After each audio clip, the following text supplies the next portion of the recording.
Hi, welcome to our Facebook series on relationships. My name is Doctorbeee. You can meet me on Chapel of His Presence Facebook page and www.doctorbee.com. All we do is to help you grow in your relationship with your siblings, your significant other, your friends and colleagues at work. We know the business of relationship is so demanding and can be so emotionally sapping that many people feel along this. Most people don't have friends. The good book says if you want to have friends, you must show yourself friendly. And for some weeks now, we're talking about being admirable, being able, and then having character and having competence. I'm not going into the nitty-gritty of friendships. The first thing we must realize that not everybody can be your friend. People can like you, but they don't have to be your friend. You can have a very great colleague at work, you exchange pleasantries, and yet you may not be friends. It takes a lot to become friendly with each other. It's not just something that happens overnight. Friendship is built, friendship is desired, and friendship must have a benefit for both parties. Friendship is not a deal. No, it's a relationship, and at every time friendship must benefit both parties. If when you give, you'll be happy to give. When you receive, you'll be happy to receive, and you look forward to giving.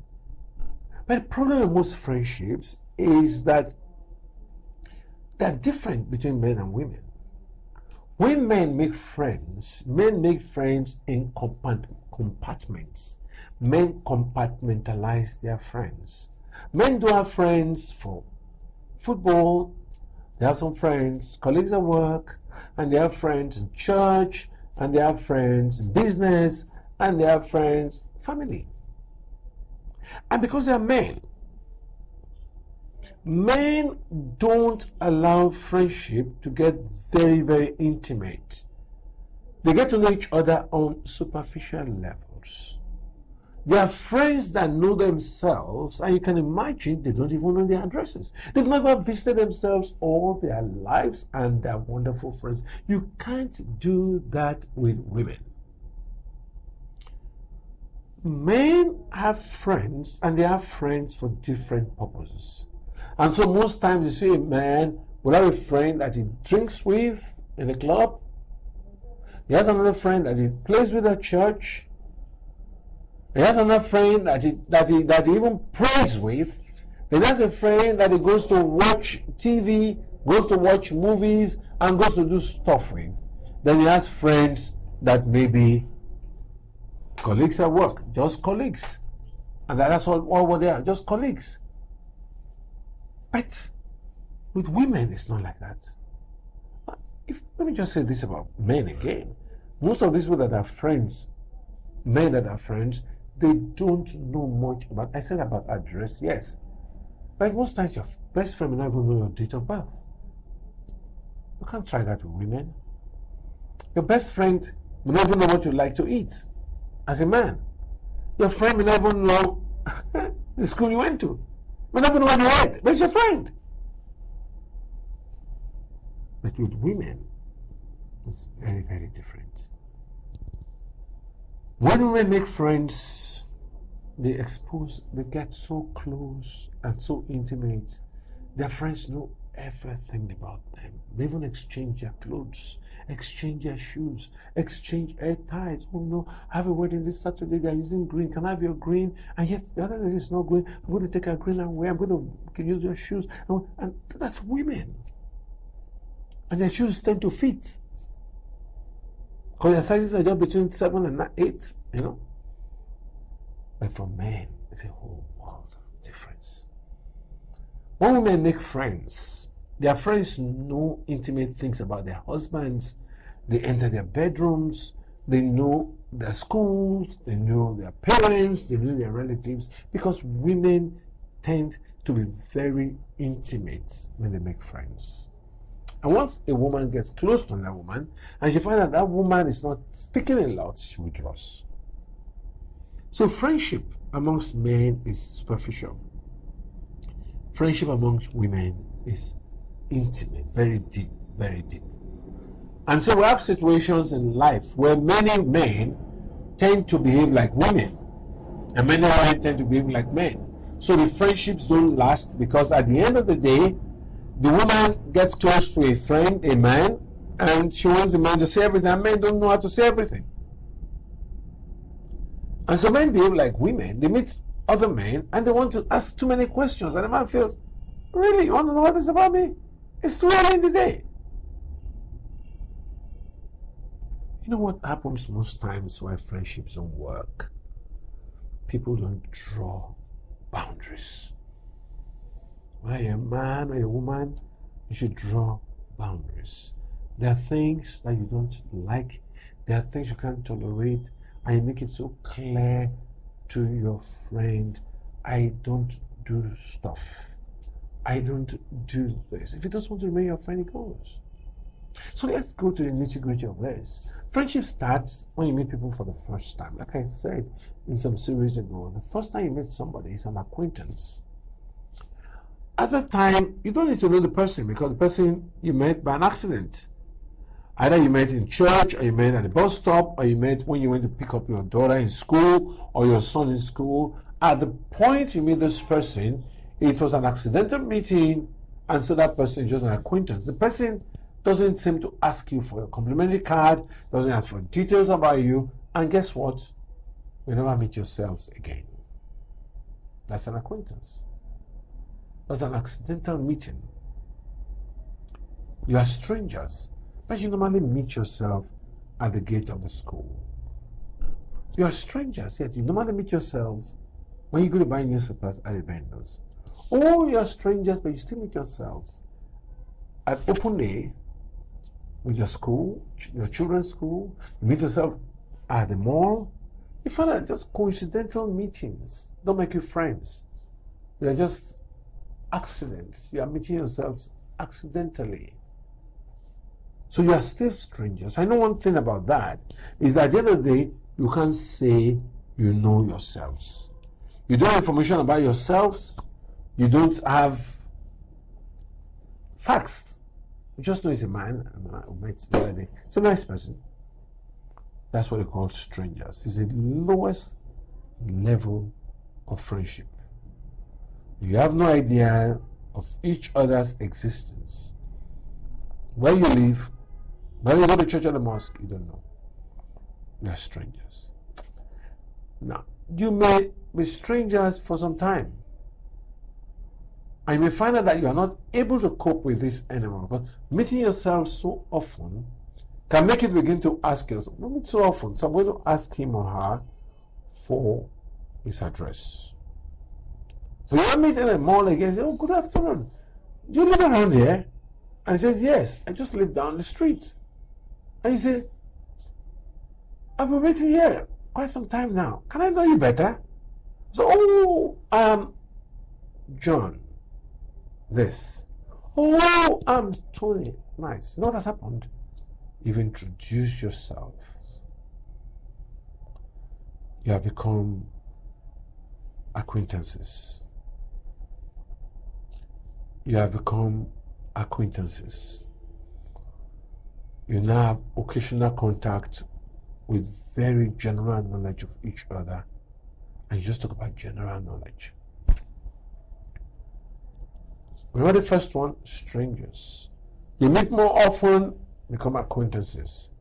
You get to give yourselves your complimentary cards to know who you are, what you do for a living, things like that.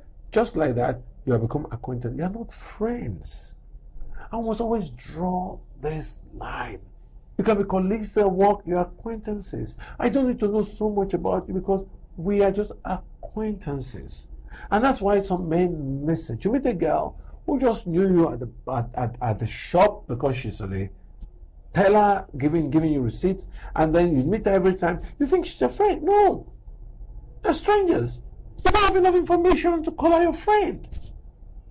And information is not about address, age, date of birth. No. Information is deeper than that. What you have about her is that she sits here, she takes money, she pays you back, and she's a staff of this company. That is not enough for you to call her your friends. You are just acquaintances. Yes, you're no more strangers because you have met over and over again. Strangers meet once and may never meet again. Acquaintances can meet over and over again, but because of the very scarce information you have about yourselves, you know he's a man, you know I'm a woman, you know I'm a man, you know, and then, you know, I sell things and you buy things. They're just acquaintances.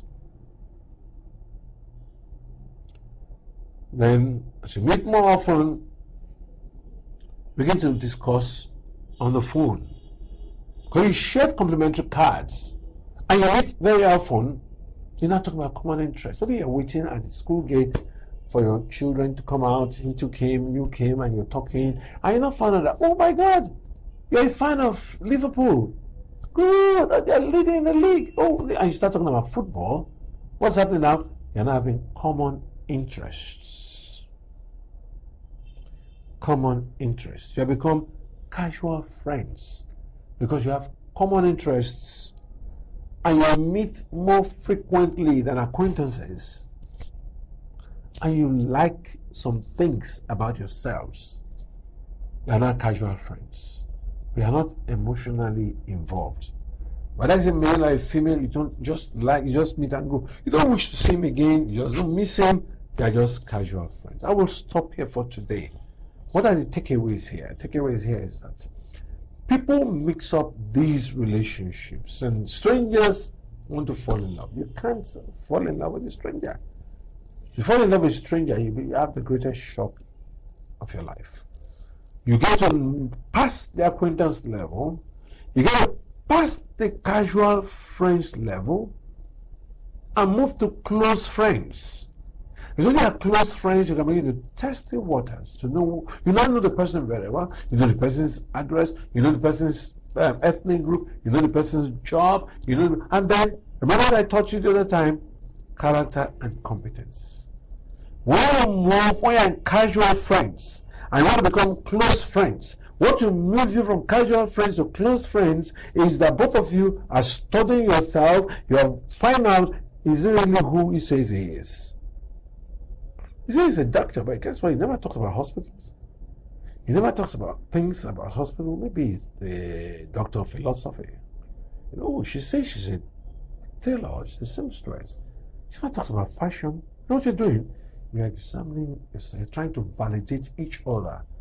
Even as acquaintance level, the more you meet yourselves, the more you want to validate. Oh, hello, how are you? Last time she told me she lives at Ikoyi. Now, how are you? Where are you living? Oh, where's that? I just said, oh, Makoko. What? Ikoyi. Okay, we kept out. Next time you meet her, you say, oh, where are you living now? Oh, you know, I'm now in Nigeria State. I thought you told me, you know, I move. You know, I'm like the pendulum. You know, I just swing, you know. In fact, tomorrow, I may be in London tomorrow morning. But you see, a bell rings in your brain. A red flag.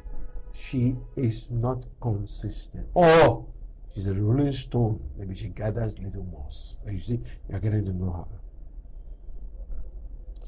Friendship is deep. It can be so long and so demanding that it's difficult in friendship to wear a mask. Come so close over a long period of time that a mask wears off. And one day, the other party begins to see who is behind the mask. You can pretend as strangers. You can pretend as acquaintances. When you get casual friends and begin to validate each other, you will see the mask. You'll find that a person that you're calling a friend cannot be your friend. That's when the line is drawn. That's why some people, you get so close to them, you don't see them again. Because they found out something about you they never really told you. They've cut you off. You have to look for somebody else. You can't force yourself on people.